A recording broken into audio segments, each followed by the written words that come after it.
The wacky world of MultimediaJay.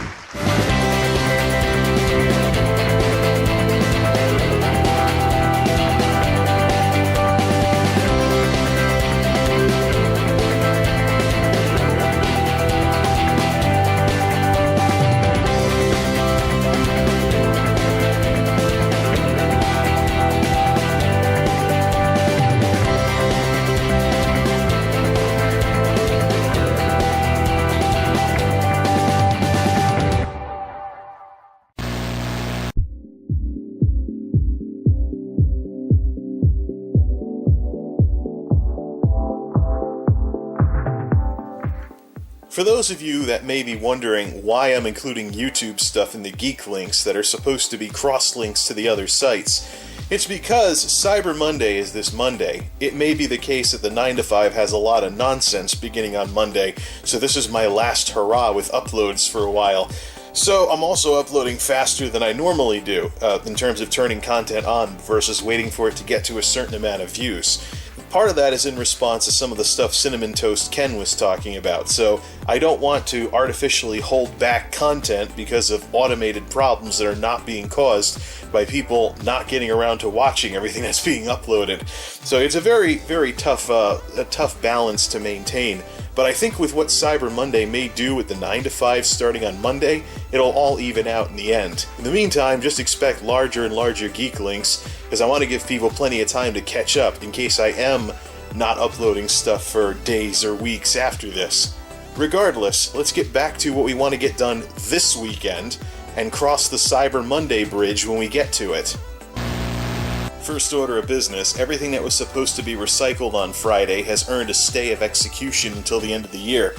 The DPW was closed. Very interesting, because all indications were that they would be closed only on Thanksgiving, not that they would take a long weekend to be closed on Black Friday too, so I still have everything that was supposed to be recycled on Friday, and it might give me some ideas for how to proceed with some of the stuff that's been going on lately.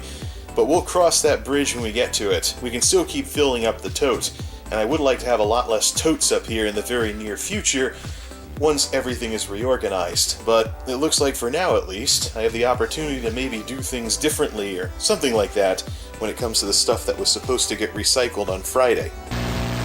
Last go round, we ran out of zip bags for this reorganizing type thing. So the DPW may have been closed yesterday, but I did manage to salvage things just a tad. Thanks, Walmart! Ladies and gentlemen, 100 gallon-sized zip bags. Booyah! So this is what's left in the old parts bin. I can't imagine we'll need that many more zip bags in order to get everything properly organized. Maybe just a couple more for a few more categories. That's what I'm actually curious about. How much can we clean this out with the existing bags that we already have before we even use the Walmart ones? We may be only sorting what's left at this point, but that doesn't mean the great Sift isn't still going on. Here is the next thing that's getting binned. It's a gigantic, quarter plug, mini to mini, that I used to use with my college setups, back in those days when I would royally abuse mini plugs and connect so-called computer speakers together in these big systems that sound all around the room. We're all young and dumb at one point, but as you can tell, this thing has had no problems whatsoever with getting tangled with anything else, because it's gotten tangled with itself. It's like a really bad phone cord gone wrong. Now, not only is this a mess to deal with, I also remember the last time I used this, it was starting to go intermittent from the cord getting pulled too many times. So this will be binned. Now that's not the bin that stuff's going in anymore, but whatever. Although I technically had to use the new Walmart bags to split the RCAs, this is what's left in the parts bin that doesn't have a bag yet.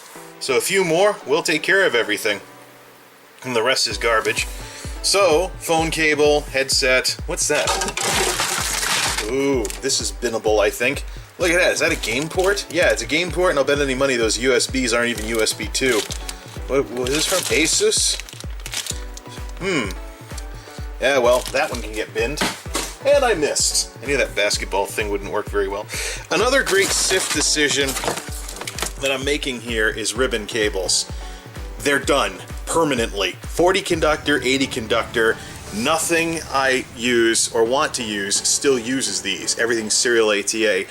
I remember the days where, oh, are your cables rounded? Are you still messing with all the airflow issues and bending it too many times? This is a chapter of computer history that I am very, very happy to close the book on. Thank you very much.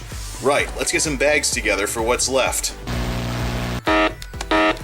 No messages. No messages. No messages. Well, nice to see that thing still works. It even still had the messages on it from a year ago before the move that I've since taken the liberty to clear off. The time and the date have cleared as well from sitting for a year. And this is the part where people are like, why on earth do you still have an answering machine in the year 2016? Well, here's the thing. I actually bought this not that long ago. This is not a relic from the 90s. I actually got this off of Newegg a few years back. Now, so it's not left over from the 90s. I actually got rid of my answering machine from the 90s, or excuse me, the noughts that I had in college when I thought voicemail made the answering machine obsolete. I couldn't have been more wrong. When I was taking a look at my finances after the layoffs, or sometime around then, I noticed that AT&T was actually charging me a monthly fee for voicemail access, which immediately got the gears turning. It was $1 a month. Would I be cheap enough to not have voicemail service because of $1 a month? Yes, for one very simple reason. This thing costs $20 once.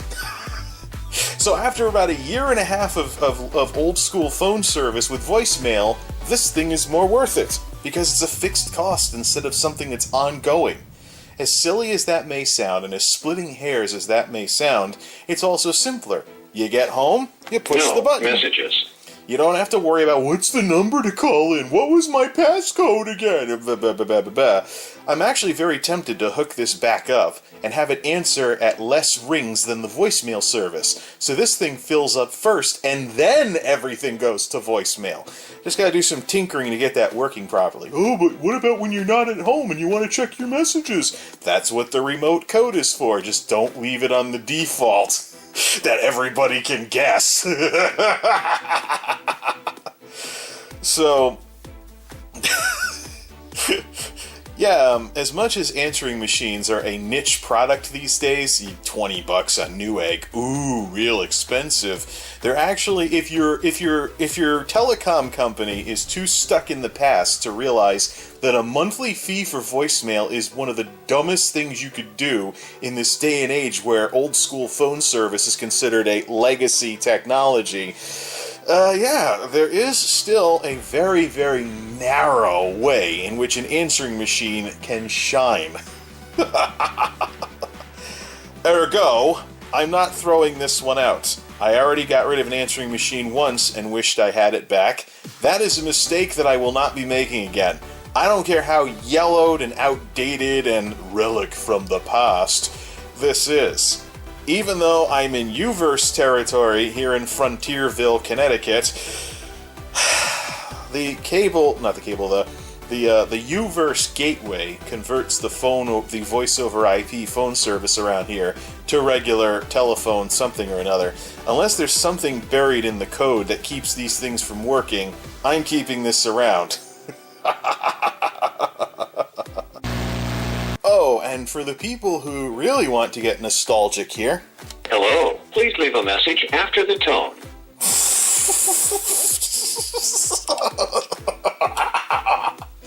You know how many people I've confused because I left the default greeting on the machine and they're like, what the? This guy still has an answering machine?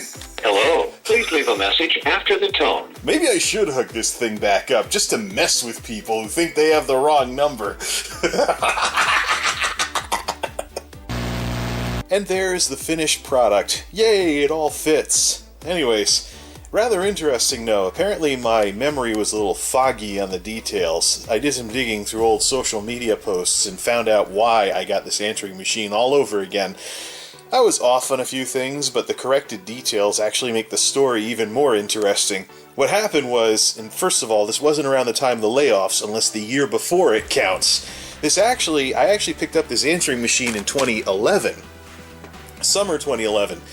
AT&T had their unified messaging service that had just come out, which basically combined email and voicemail for $10 a month, which I did not like, because I didn't need the service that they were using to justify the cost. Basically, $10 a month instead of $1 a month. Yeah, glad I looked up the numbers on that one. But basically the gimmick was that there was crossover between email and voicemail. You could have your emails read to you via text-to-speech when you were dialing in your voicemail, and you could have speech recognition turn your voicemails into emails if you were checking your email.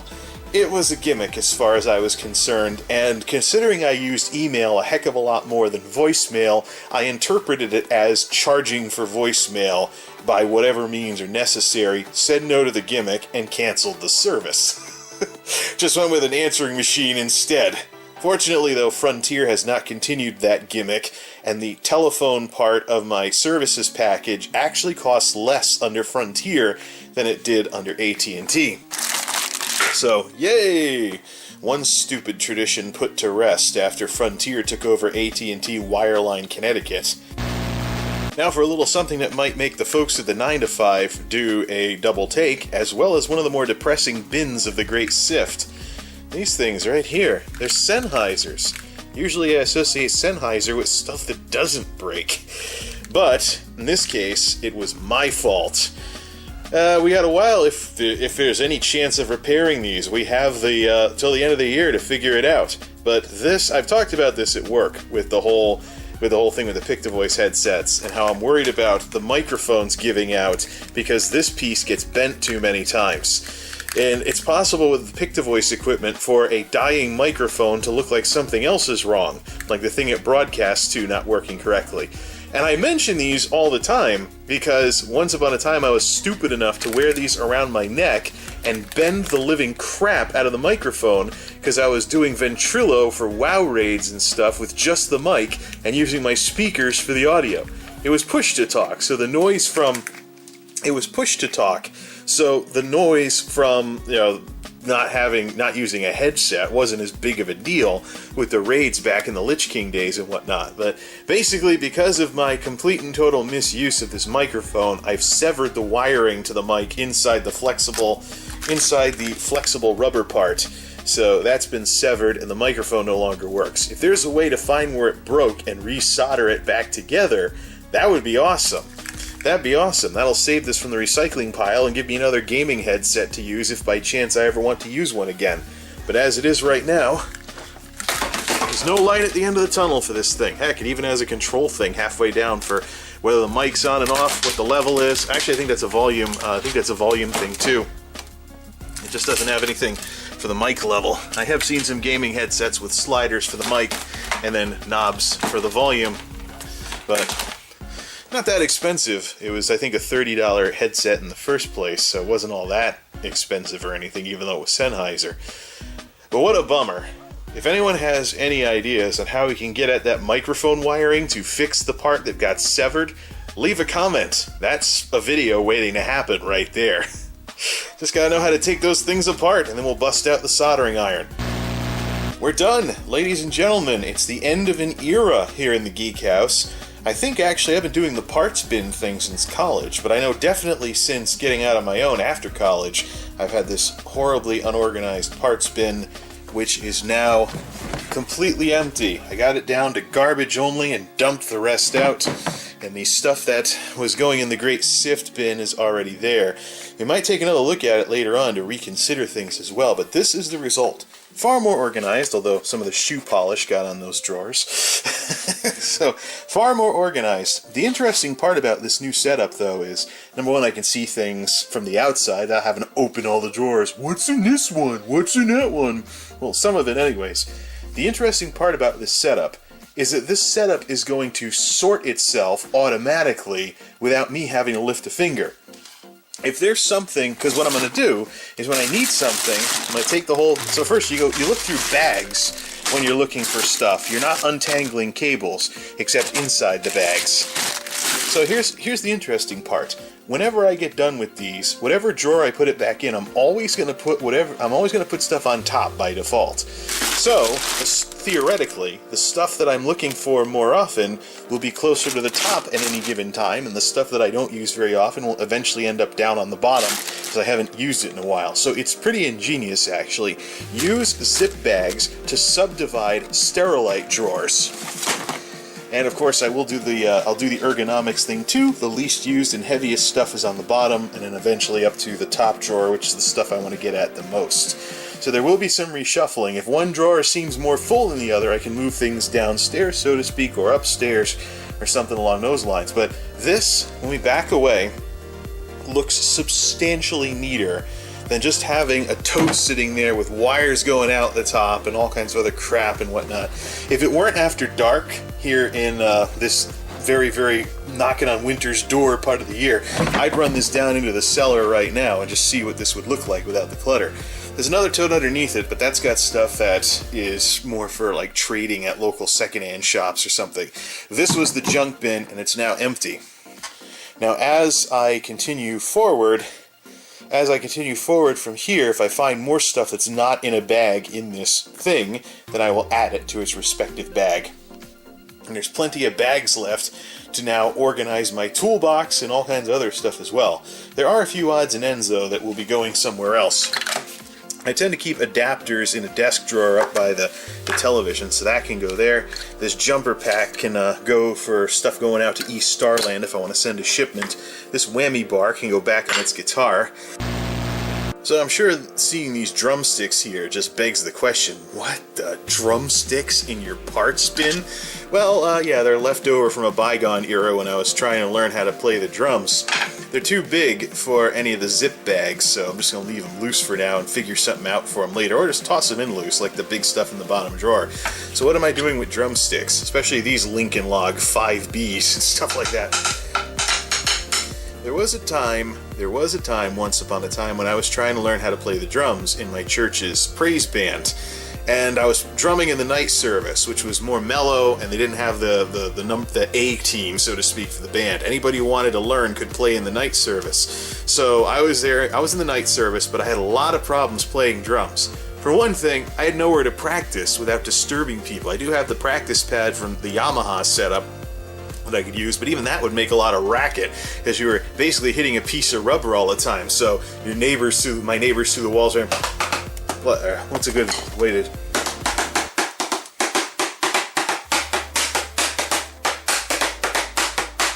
Yeah, imagine that, except hitting a piece of rubber.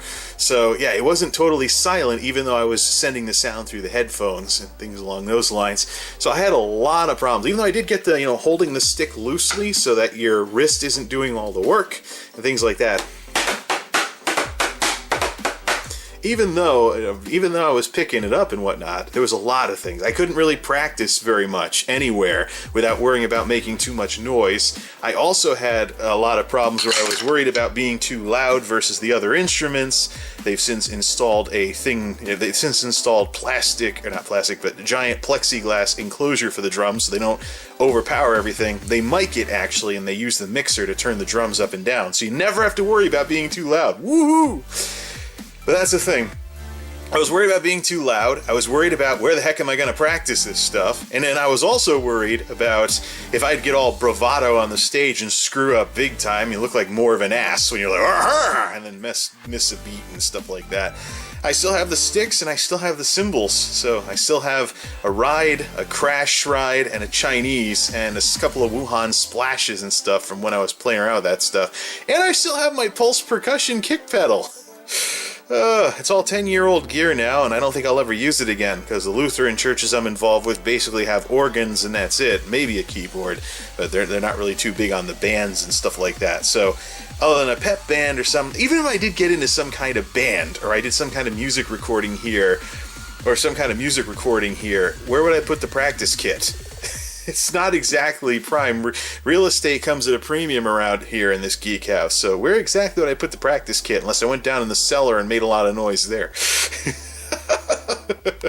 That is an option that I have available should I choose to take it, but it gets all very humid down there, so it would destroy any metal, like the stuff that connects drums together, and probably warp the wooden parts too, so it's probably not a good idea to try and use the cellar for drumming and stuff. Plus, myself already being a keyboard player, I can basically play drums with a keyboard, and it caters better to me being a lefty, and stuff like that. I still have the drumsticks. No idea what I'll do with them, but they haven't broken on me. I made the right choice playing with big old Lincoln Log 5Bs. In terms of them not breaking and stuff like that. Let's go over the rest of the stuff that's on the table that's odds and ends. This Nintendo controller doesn't work. I've tossed around the idea of keeping it for parts, mostly the rubber parts and stuff, as well as maybe seeing if I can find a way to put the emulator controller inside a real Nintendo controller so it feels more legit. A lot of the compatible USB controllers for emulators and stuff, they're a little off in terms of the material, so it's not quite the same as a real Nintendo controller. So I might have to really hack this thing up in order to get the stuff from the USB controller to fit in here. But while Nintendo NES Classic systems are being gouged all to heck on the scalper market right now, this is a Sony Dream Machine, circa 2000. This is the alarm clock that I went off to college with, and it still works, sort of. I had a lot of problems with sleeping through this alarm at some point, and I eventually found out that the buzzer was clicking instead of actually going off. So let's just mess with the alarm here. Set it to like 7:07 or so. That was close. Let's set it to 7:07 or something. But it's kind of interesting. B. Bishop PCM years ago had that thing with you can't find a good alarm clock these days. So I kind of and then I not fat fingered it. It just double selected on me. That's quite all right. We can just move the clock forward a minute. Let's see if it's going to buzz.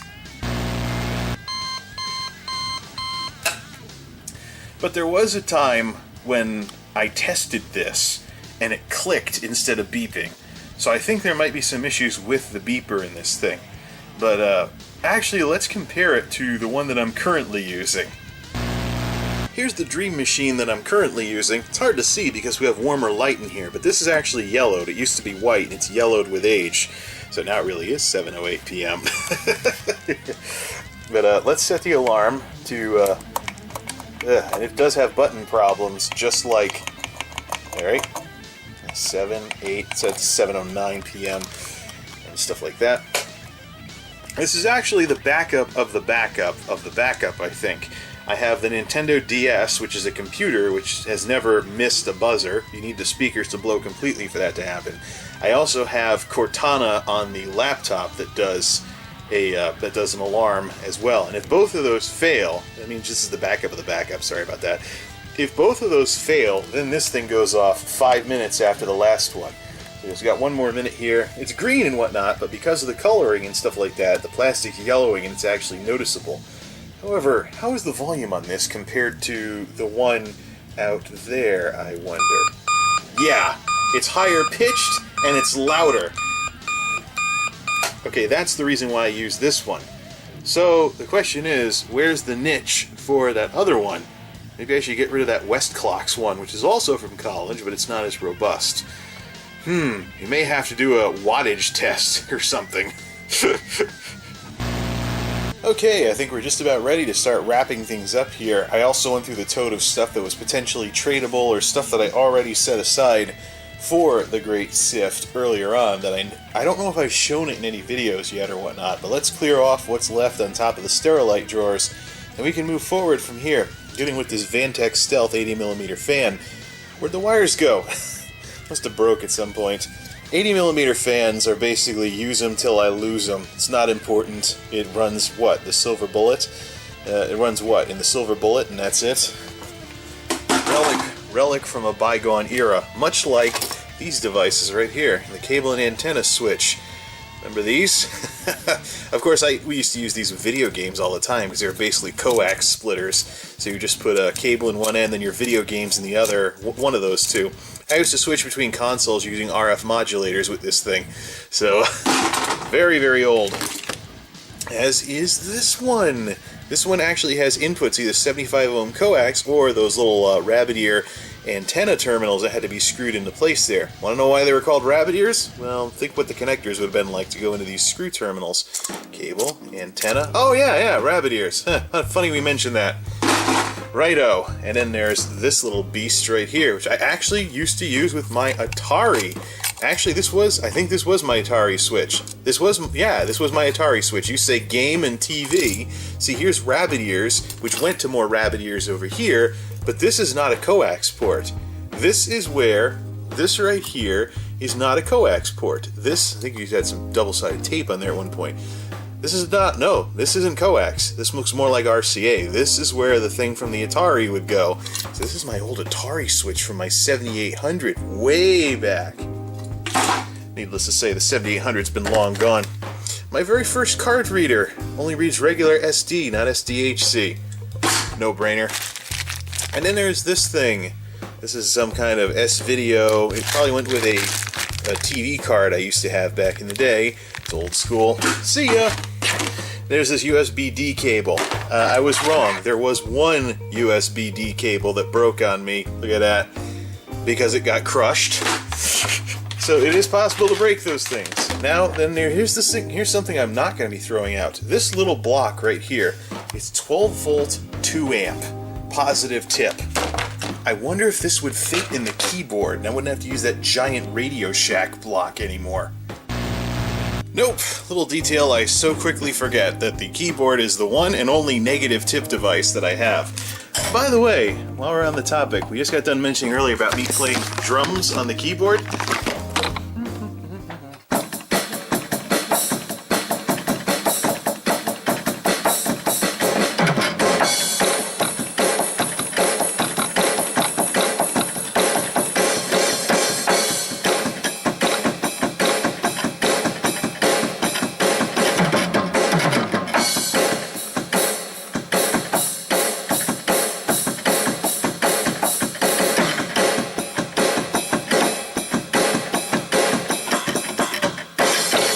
Whatever. I have to make my music setup a little bit more robust because, yeah, I can get a pedal for this thing. Last thing to bin is what looks like an RCA adapter, but it's actually an AV adapter for a camcorder. No thanks. You know how many times I've used one of those analog video things with any camcorder I've ever had in the last 10 years? Goose egg! And I'd like it to stay that way. A quick run through with the broom later, and this area is looking very, very different than it looked just a few days ago. But there's still a lot more work to be done as the rearranging and reorganizing continues. The good news is I will have plenty of zip bags for anything else I want to organize, toolbox or otherwise.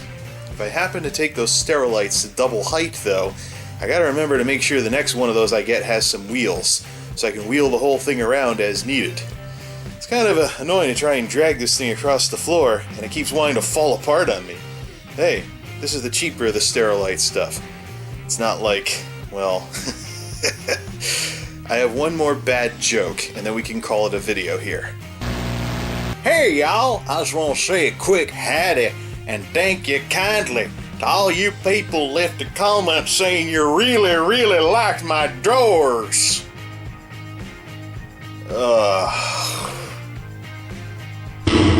Epic fail. No, I won't quit my day job. Till next time, this is MultimediaJay, signing off. Thanks for stopping by.